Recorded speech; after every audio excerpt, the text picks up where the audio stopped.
how to move yourself forward in 3 simple steps for lasting change.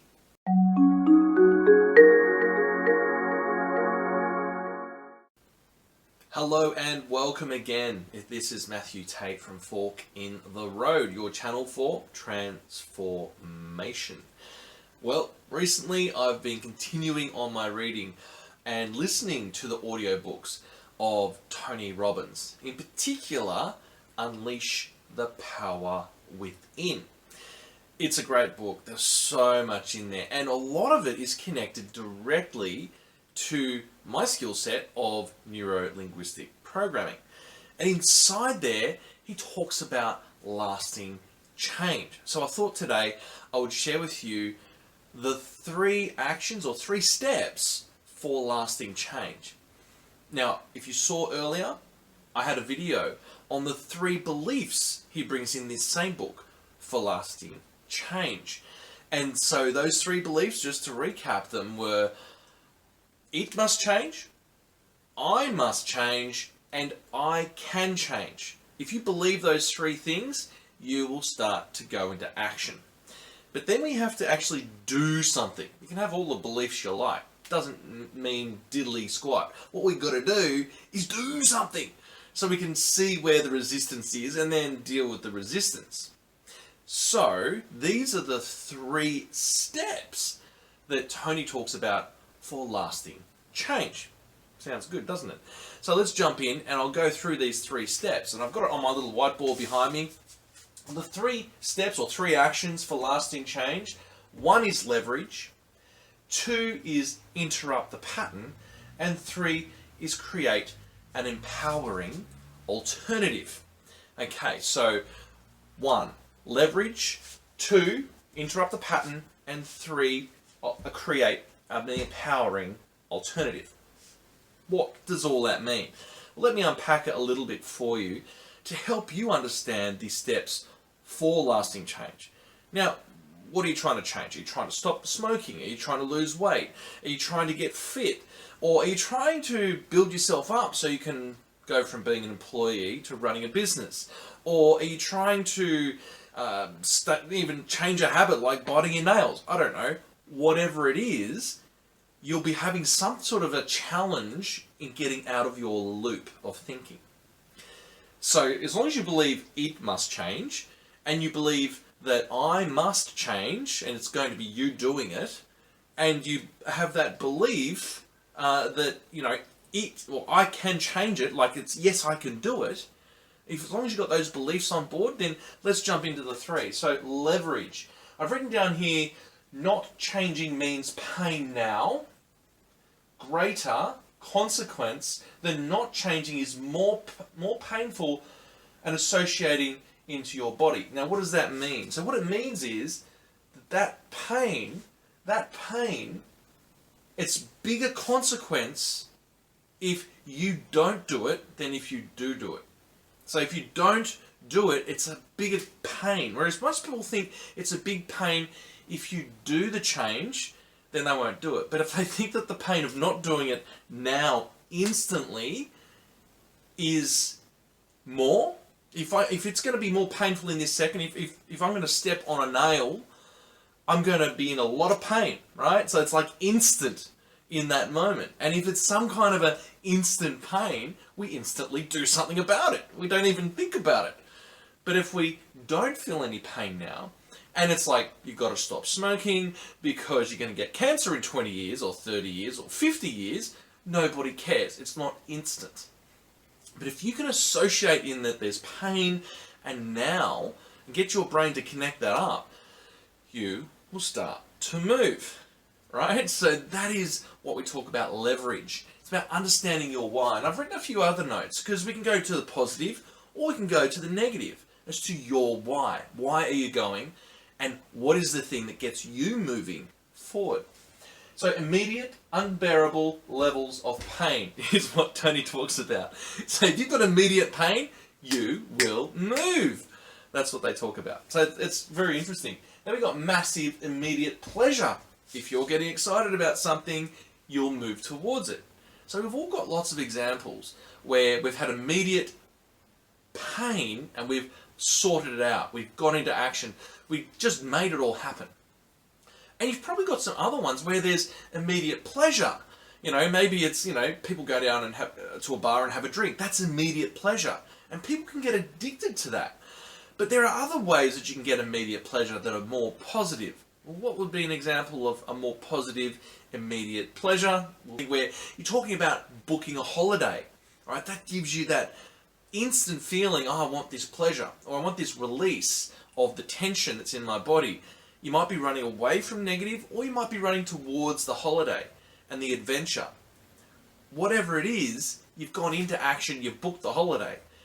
And so when you're talking about transformation, and you're talking about, the stereotypical ones, the one that Tony Robbins brings up in his leverage was biting his nails. So he was in this business deal, and this lady and him were getting on well. They were going to have this big business relationship. She was going to be his customer, and he went to hand over the contract to her, and his nails were all bloody to the quick, all chewed up and mashed up. And so she took one look at his hand and said, "Oh, what the hell is this?" She grabbed his hand, and she said, "Oh, I bite my nails." And she said, "Well, I'm not doing business with somebody who has no discipline, not enough to not bite his hands." And that meant pain, instant pain. Do you think now Tony had some leverage on himself to stop biting his nails, to figure out how to stop it? And I think he used one of the swish pattern techniques in NLP. So he stopped biting his nails by applying the swish pattern 20 odd times, whatever he did, and he stopped biting his nails. Because now he had a reason, he had leverage. There was pain, instant pain connected to these fingernails that he was biting. So that's a small example of leverage. What's your leverage? Think about it. What is going to be your leverage to get you to lasting change? What's the thing that's going to make you move, where it's important to you, where there's pain? It might not even be you. It might be your kids. It might be your partner. It might be, parents, family, friends, whatever. There'll be some sort of pain. Maybe you're losing a job because of it. That's going to make you move, a lot of people. Whatever it is, understanding what is your leverage on the negative. A lot of people are negative, but if you can find a positive one, that's even better. But a lot of people will always move for negative. In coaching, we call that the Japanese sword. Sometimes we have to stick in the Japanese sword. And what we're talking about here is remind the people who are ignoring the obvious negative downside. What are you losing here if you don't do this? We've got to actually let them understand that, because we kind of brush over this massive cost, whether it be financial, health, friends, social. There's a massive cost to it, and we ignore it until it's so massive that it's out of control.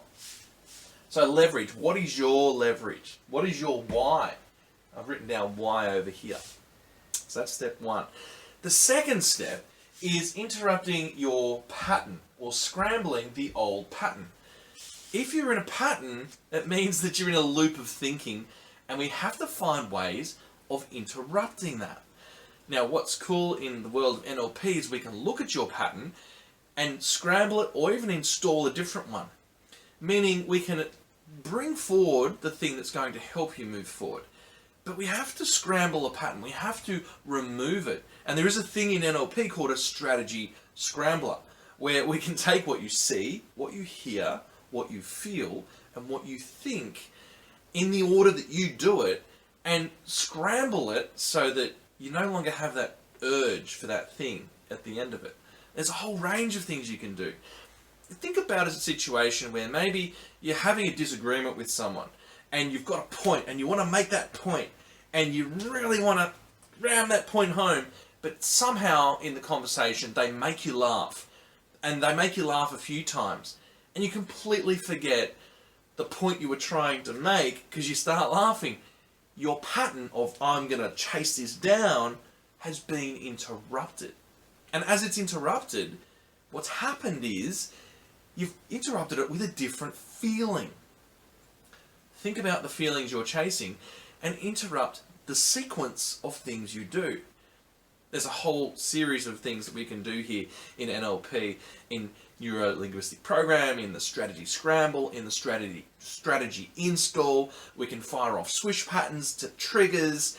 There's all sorts of things you can do to interrupt the pattern, get you into a different physiology, get you focused on something else, get your language changing, picking up where the language is drawing you back into your pattern, and just interrupt that pattern as quick as we can. Anchoring is another thing we can do. I just did that, and that could be an anchor. There are so many things you can do. And then finally, create an empowering alternative. When you create an empowering alternative, another way to meet the need and reinforce the reward to habit. An alternative, an empowering alternative. So when you're chasing cigarettes, alcohol, overweight, or perhaps you're chasing a workaholism, you're working too much, or you're chasing something else, and you're trying to make this transformation, maybe it's biting your nails, whatever it is, there's some emotion that your body is chasing.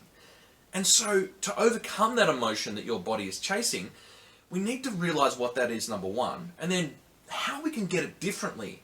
If you can realize, your unconscious realizes that you can get your feeling of connection in other ways, if you realize that you can get your feeling of being important in another way, you can start to give your mind, well, I'm getting it over here, so I can stop it over there. Sounds good, doesn't it? So, what are the 3 steps? Leverage, interrupt the pattern, and creating an alternative, an empowering alternative that gives you those feelings that you're after. How to change yourself in 3 simple steps. How to move yourself forward in 3 simple steps for lasting change. My name is Matthew Tait. This is Fork in the Road Coaching. This is Fork in the Road YouTube channel, your channel for transformation. Click on the button on the bottom right hand corner of the screen. That's the subscribe button. That means that you'll get my videos on a regular basis whenever I release them to the channel. So, see you next time, and make sure you are following these 3 actions for long-lasting change.